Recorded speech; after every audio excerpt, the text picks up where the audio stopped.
Welcome everyone, I'm Grace Kuriakanja and this is Africa Matters. Now it's voting season in France and in the United Kingdom, and migration policies as well as the economy have taken center stage for both voters and in political campaigns. So why should all this matter to Africans? That's what we'll be asking, so stay tuned to find out.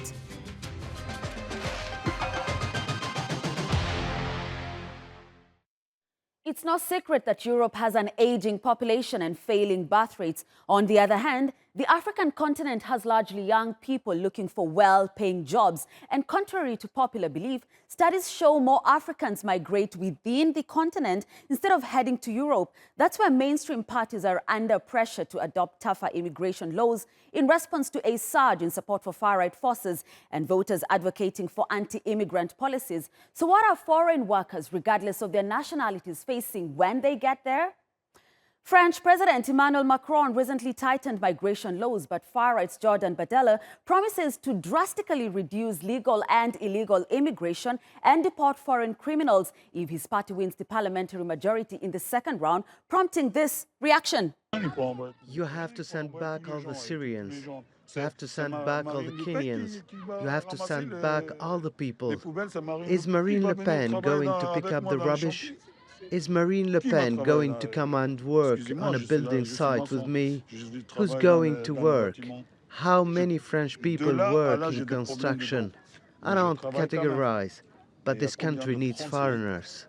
Save the Children says about 20,000 migrants arrived in Spain's Canary Islands between January and April, which is a 190% surge compared to the same period last year. That's made it the most heavily used migration route to Europe so far this year, with most of them coming from West Africa, and the African Union is calling for a united front in dealing with the issue.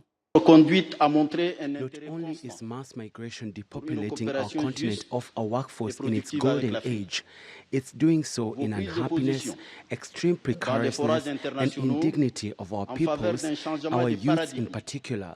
The scope of our partnership around this issue will remain limited until it culminates in a new approach to the management of migratory flows.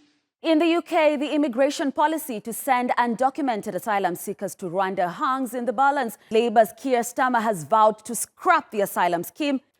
Let's hear more from Acheng Akene. She's a human rights and democracy practitioner, and she joins me from Kampala, Uganda. Welcome to the show, Acheng. Now, why are African countries always at the mercy of European policies and not taking a proactive stance when it comes to keeping their best talent in the continent, Acheng?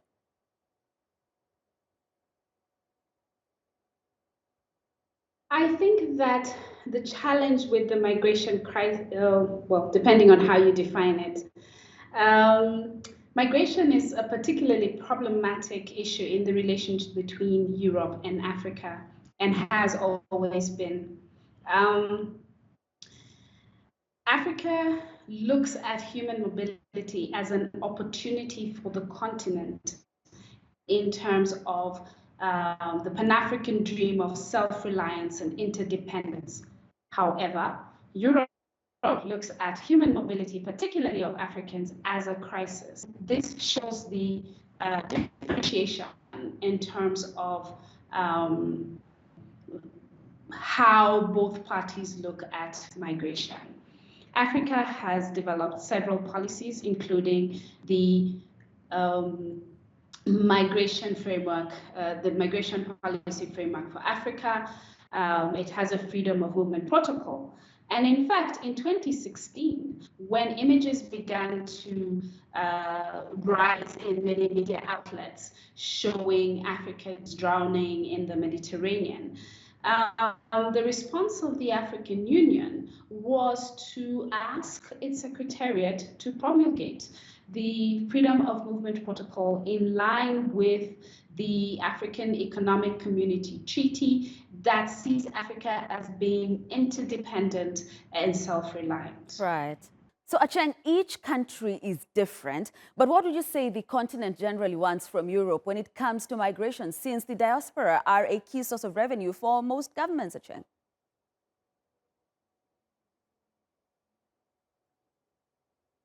That is true. However, as you mentioned earlier, it is actually most Africans actually end up migrating to other African countries and not really to Europe.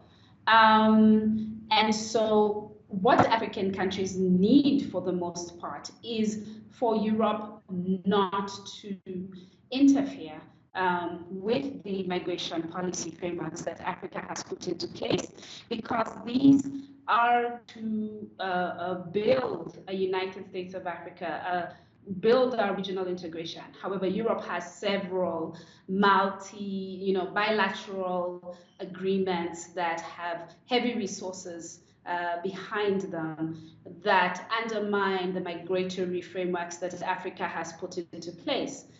And these migratory frameworks, most of which are still operational, are creating severe situations, particularly in Northern Africa, where people are finding themselves into slavery, finding themselves into the hands of smugglers, finding themselves in rickety boats, because there's a lack of legal pathways for migration. For me, migration is as old as human beings themselves. Human beings have been migrating from time immemorial, and it is a human right to be able to move freely. So this protectionism that Europe is putting money behind and pushing Africans into dire and desperate situations is just a level of disingenuity on their part. Thank you so much, Achieng Akena there. So let's move on. And for centuries, economic ties between Africa and Europe have been strong. Recently, the war in Ukraine and resulting sanctions against Russia have pushed investors towards Africa's oil, gas, and mineral wealth. Now, for instance, in North Africa and particularly Algeria, which has become the second largest pipeline gas supplier to Europe after Norway, according to the natural gas intelligence data. And Morocco has also become the main car exporter to the European Union by taking advantage of its proximity and trade ties to Europe, surpassing traditional powerhouses like China, Japan, and India. That's according to data from the country's exchange office. Right, and let's now go to Algeria, where Yusuf Bandel, a professor of political science at the Qatar University, now joins us. Thank you so much for joining us. Does Europe increasingly need Africa to survive economically, or is it the other way around, and how can their ties be more equitable? Well, I think there is a mutual need between the two. Of course, Europe does need Africa, as you mentioned in your report a few minutes ago, when it comes to energy supplies, especially after the war on Ukraine. Europe has depended more on Algeria for gas, for instance. And it also depends on other African countries in terms of some products, Morocco in particular. But it also depends on Africa as a whole, and especially some North African countries in terms of talents. We see, for instance, when you talked about immigration, of course, there has been some policies as far as tightening immigration is concerned, but Europe as a whole, and if I use France and Algeria, for instance, there are very, very relaxed rules in terms of immigration for talented people. If you look at, for instance, the National Health Service in the UK, if all foreigners, either from Africa or from India and Pakistan, leave the National Health Service, the health service in Britain would collapse. Right. So a couple of years ago, for instance, 1,200 Algerian doctors have moved to France because France relaxed the rules as far as medical doctors in France are concerned. So you have talented people in Africa who have been educated, trained by African governments, and they have some experience and they move to France. So on this matter, this front, Europe needs Africa. But on the other hand, a lot of African countries depend on Europe, and in particular France, especially the former Right, colonies. Professor, I'm going to have to interject because I need you to stay with me. I want to take you to Tunisia now because the International Organization for Migration says up to 20,000 migrants could be stranded and thousands more are being prevented from crossing the Mediterranean Sea because of anti-migration policies and finding transit hubs in North Africa being championed across Europe by right-wing politicians. So, Professor, again, what would effective migration policies look like in North African countries if they're to work? Well, I don't think they will ever work as far as I'm concerned. Because when we need to define, for instance, what migration is, there are some people who genuinely fear for their lives. If you take Libya, for instance, Libya has been, after the Arab Spring and the death of Colonel Gaddafi and the collapse of his system, due largely to the interference of France in particular and Italy to a certain extent. So some European countries and the United States have caused havoc in a number of African countries as well as Middle Eastern countries, Syria, for instance, Iraq, Afghanistan, and so on and so forth. So these people are moving to other countries for safety reasons. We call them refugees, but they come under the banner of migrants. There are also several economic migrants, those who move to Europe in search for a better life and to improve their economic circumstances. When we look, for instance, at what the far right in France is proposing, tighter border controls, but this will not work by France itself unless the whole of Europe comes together. In the Schengen the Schengen area, for instance, you need a visa to go to France or to Spain, and from Spain you can go to any countries in this the Schengen area without any border control. So I do not necessarily buy the idea that the French government or the French far right is going to make the borders tighter, because it's a smoke screen. It's a way to sell this particular myth to the French electorate, because it's very easy to blame the economic and social problems on migrants, and far-right parties in Europe are using this in order to get more votes. Secondly, I think that Europe should leave Africans to themselves, in other words, not to interfere so much in the choice of the leadership.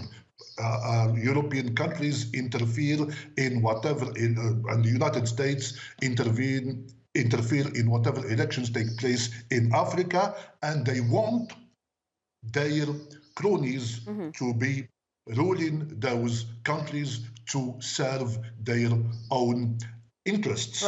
So they talk about democracy, human rights, and so on and so forth. This is for public consumption. What interests them is governments who serve their interests in Paris, London, Washington, and so on and so forth. All right. Thank you. Thank you so much, Professor Yusuf Bundle there. Now, at the end of the day, African countries need international partners and vice versa, but they're also advocating for a shared approach in solving the challenges they face while demanding respect for their sovereignty, which has often lacked in the past. Some West African countries intend to forge a different path towards economic sovereignty, particularly from France, by ditching the CFA franc. Money is a step out of this colonization. We are engaged in a process of recovering our total sovereignty. It is no longer a question of our states being the cash cow of France. France has robbed us of more than 107 years. The African Union, on its part, wants partnerships, not dictation. Africa does not extend its hands to partners as a beggar, as asking and not offering anything. Our ambition is higher. We advocate for a paradigm shift, for a new model of partnership that charts the path towards a fairer world. We do not impose anything on our partner. It does not impose anything on us. Our partnership is one of freedom and consensus.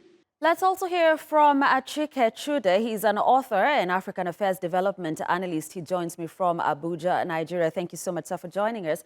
Do you think the French and Europe engagement with the African continent is likely to change if the leadership changes, and if so, how? Well, it's already changing. Society is dynamic, and one thing that we see with human society is that it's always in a state of evolution. So obviously the relationship right now is not what it was 30, 50 years ago. There are new dynamics that are playing out across the continent of Africa. And then, of course, there are new perceptions about what should entail government. And, and so obviously people are looking at their situation now and what it was before. And they're also looking at the future. And they're telling themselves that what they have now is not a reflection of what they should be having in terms of their economic disparities, the poverty and all that. And so they tend to look back down the years and to see where the problem could be coming from. And they feel that their past affiliations, or partnerships have not exactly worked. And so obviously in some, countries in the continent, especially the countries that have that so much dominated the continent, especially during the colonial period, they're talking essentially about France and Britain. And then to a larger extent, you had the Portuguese and the Germans. That was much earlier. But essentially the French and then the British have been very, very dominant in Africa. And so what do you have today in Africa? A continent that is blessed with a lot of riches, both in human and material resources, and yet wallowing in the midst of poverty. Mm-hmm. So there is a tendency for people to look back and then review the relationship that they have had with these countries to say, look, we have not exactly benefited from our long-standing relationship with them. We need to look for new ways and new partners to get things done and perhaps change our lives meaningfully. Right. So let's assume there was a partnership that respects African sovereignty, like economically and security-wise. How would that partnership look like? Yeah, I think that the partnership would take, of course, there is what you have is a servant-master relationship, in Africa between the great powers or the global powers and then the African continent. And I think it was the American Secretary of State, Anthony Blinken, that put this in words when he came to Africa, trying to stave off, trying to discourage Africa's relationship with other, dominant powers, like of course the Chinese that have been here for quite some time, and then of course that the Russians are also moving into the continent as well as other powers. So he was actually acknowledging the fact that the relationship that they have had with the African continent has been that of master or servant. Not as use exactly that word, but that there needs to be a new kind of partnership that is respectful, of the continent. And so what it means is that you must have, partners. When people are partners, they sit down and define the terms of partnership, the terms of the relationship. The reality is that Africa never sat down with the rest of the world, especially with Europe, America, France, Britain. They never really sat down to define the terms of the engagement, the terms of the relationship. And I think that is what has to happen now, especially in the midst of so many other powerful countries contending to get into the African continent. It opens up an opportunity for Africa. Africa, in a way, becomes the beautiful bride. And when you are a beautiful bride, you're in a position to make determinations about and to give conditions to the suitors that come to you, and then to decide, what you want and how you want all of this. So you're in a position to impose certain conditions, on the suitor. So I think Africa finds herself in that kind of a relationship with some of these dominant powers, and so it needs to be spelled out clearly about the do's and don'ts of such a relationship. Right. Thank you. Thank you so much, Chike Chuda, there, for your time and contribution. It's been a pleasure. Thank you.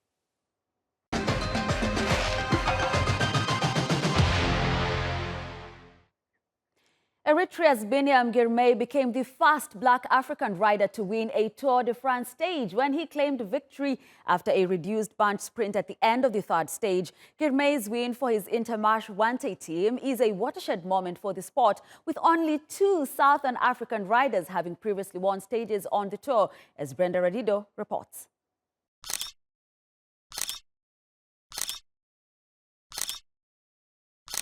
A photo finish. And a dream come true for Binyam Girmay, who had set his sights on the Tour de France. Since I started cycling, Tour de France was, I'm never dreaming to be part of Tour de France, but now, I can't believe it. To win in Tour de France, second year in the big bunch sprint, for me was unbelievable. I just want to say thank you to my family, my wife, all the Eritrean and African. We must be proud. Now we are really part of the big races. The African continent is not known for cycling, but the sport is gaining momentum there. These young riders from South Africa and Rwanda are inspired by trailblazers like Girmay in Europe. The Tour du Rwanda has grown from a small, regional cycling competition into one of the most important races on the continent, and is used as a platform for African teams to test themselves against some of the world's best. But the Tour de France is a different beast. It's always nice to be the first man in everything, but sometimes it's a pressure, because still now my country, my nation, it's everybody behind us. So they try to motivate us to win stage. But I think second is not enough anymore from now on. So everything is about the winning. So I wish I will be again the first black to win in Grand Tour in Tour de France. On July 1st, he made history, winning a bunch sprint at the end of the third stage to become the first black rider to win a stage in the Tour de France. Girmay battled it out at the finish line to beat Colombian Fernando Gaviria and Belgian Arnaud Dely, second and third respectively. Ecuador's Richard Caparaz took the overall leader's yellow jersey. He is now focusing on the Paris 2024 Olympics, where he says he will wrap up the biggest month of his career with the road race on August 3rd. Brenda Radido, Africa Matters. Kenyans are burying their dead and counting the cost after weeks of protests by young people known as Gen Zs put pressure on the government, prompting President William Ruto to withdraw a controversial finance bill. Despite that, some protesters are calling for the president to resign and demanding more accountability by the government, as Izzadin Haji reports. A revolutionary movement is brewing in Kenya. Gen Z came to the streets to protest sweeping tax increases. But now, they want the vast gap between the rich and the poor, the result of what they see as poor governance, addressed.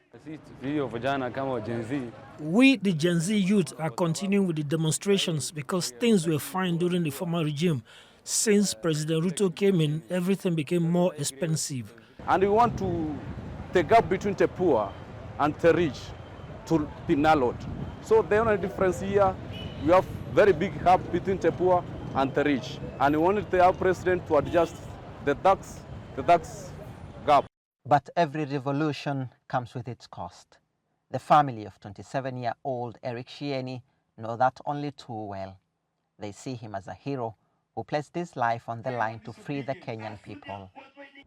Eric was killed during last week's controversial finance bill demonstrations in Nairobi, losing his life in protest against Kenya's government. But one thing remained steadfast: his unwavering determination to bring about change in his country and demand that politicians listen to Kenya's Gen Z anti-tax revolutionaries. I hope he's there to represent our grievances. I hope he's there to represent that, we are pained. If we have to die to get what is right, to get quality services, to get development, it's worth it. It's worth it. I think it's worth it, yes.